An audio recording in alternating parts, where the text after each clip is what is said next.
Welcome to Electronic Seed YouTube channel. Today in this video we will learn about PN junctions. Let's get started. We start with two differently doped semiconductors that come together to form a controlling interface.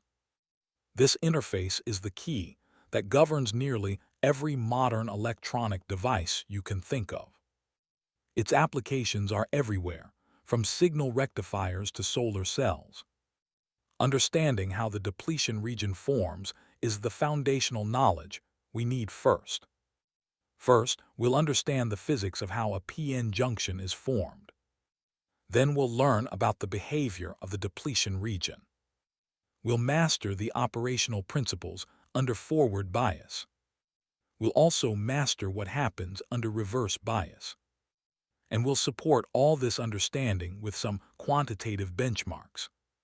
A PN junction is formed by doping one face of a silicon crystal p-type and the opposite face n-type. The p-type side uses trivalent impurities like boron. The n-type side uses pentavalent impurities like phosphorus. By itself, each doped region behaves like a passive resistor. But when joined together, they form a diode that controls the direction of current flow. In the p-type region, holes are the majority carriers, and electrons are the minority carriers in the p-type region. In the n-type region, electrons are the majority carriers, and holes are the minority carriers there. This asymmetry at the junction interface gives the diode its unique electrical characteristics. At the PN interface, there is a strong concentration gradient. Electrons are abundant on the N side, but scarce on the P side. This imbalance drives electrons to diffuse across the junction. So electrons migrate from the N side toward the P side. Each electron that crosses leaves behind a positive ion. That positive ion is a pentavalent atom on the N side. Meanwhile, the electron recombines with a hole on the P side.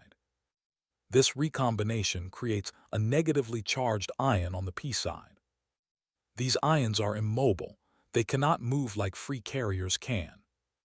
So ions accumulate on both sides of the junction. The region becomes stripped of free charge carriers. This carrier-depleted zone is what we call the depletion region. Within this region, there are no mobile carriers. Those fixed ions generate an internal electric field. The field points from the positive ions on the N side toward the negative ions on the P side. This field opposes further diffusion of majority carriers. So the field acts as an energy barrier. We quantify that barrier as the built-in potential, which we call V by. For silicon, V by is approximately 0.7 volts. For germanium, it's about 0.3 volts. Majority carriers need energy exceeding V by to cross the junction. A drift current of minority carriers flows due to the built-in field. That drift current exactly cancels the diffusion current. The result is zero net current across the junction. The system reaches thermal equilibrium. In forward bias, we connect the positive terminal to the P side, and the negative terminal connects to the N side. The applied field opposes the built-in electric field, so the effective barrier is reduced. The depletion region narrows significantly. Majority carriers are pushed toward the junction. When the applied voltage exceeds V by over 0.7 volts for silicon, something important happens. The depletion region then offers negligible resistance. Electrons from the inside cross the junction toward the positive terminal, and holes from the P side cross toward the negative terminal. The current increases rapidly with applied voltage. We observe an exponential IV relationship. Forward current is described by the Shockley equation. Here is the equation. I equals I sub S times the quantity E to the V over NVT minus 1. I sub S is the reverse saturation current. V sub T is the thermal voltage. about 26 millivolts at 300 Kelvin. And N is the ideality factor. Reverse bias polarity is inverted from forward bias. We connect the negative terminal to the P side, and the positive terminal connects to the N side. Majority carriers are pulled away from the junction. The depletion region widens substantially. Resistance to majority carrier flow increases. Only minority carriers can cross the junction.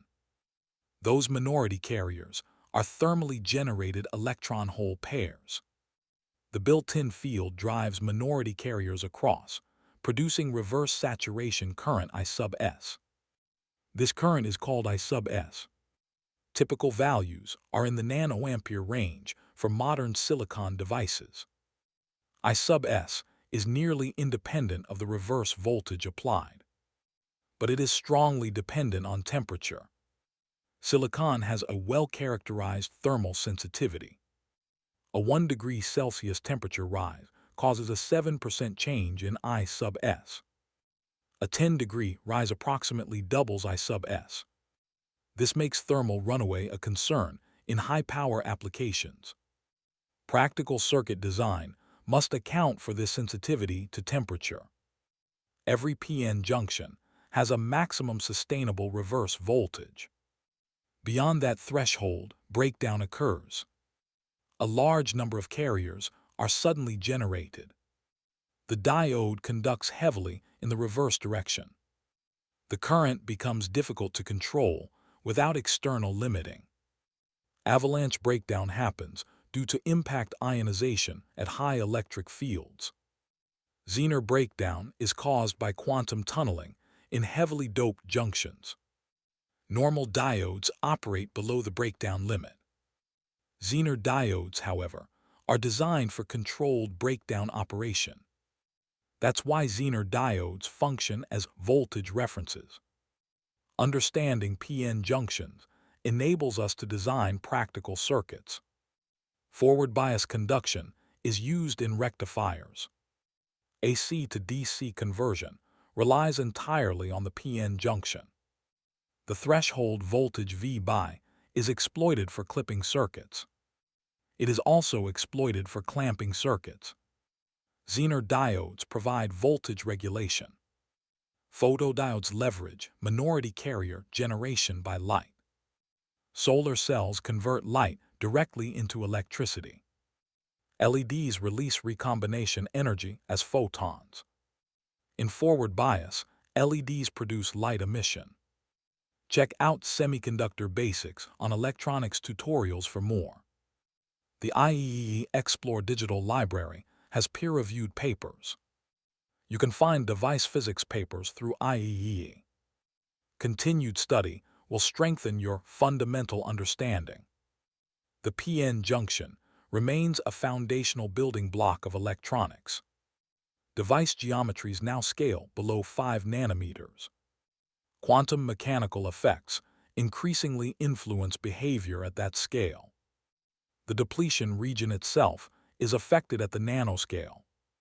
Even carrier transport begins to show quantum effects. Heterojunctions advance the classical model we've learned. Tunnel junctions provide new capabilities beyond standard diodes. Graded doping profiles can optimize performance. All of these advanced structures trace back to core principles. The first core principle is carrier type.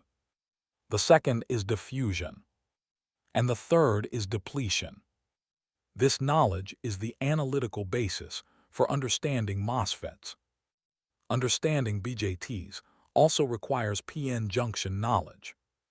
IGBTs are built on these same fundamentals.